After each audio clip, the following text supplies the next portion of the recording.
আব্বা, তোমার জামাই কিছু বলবে। কি? আব্বা, আমি বাজারে একটা দোকান দিচ্ছি।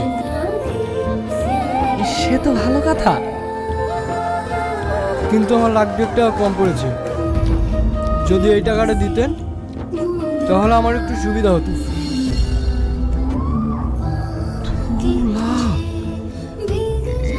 এতগুলো টাকা আমি কোথায় পাবো? তার মানে আপনি দিতে পারবেন না, তাই তো?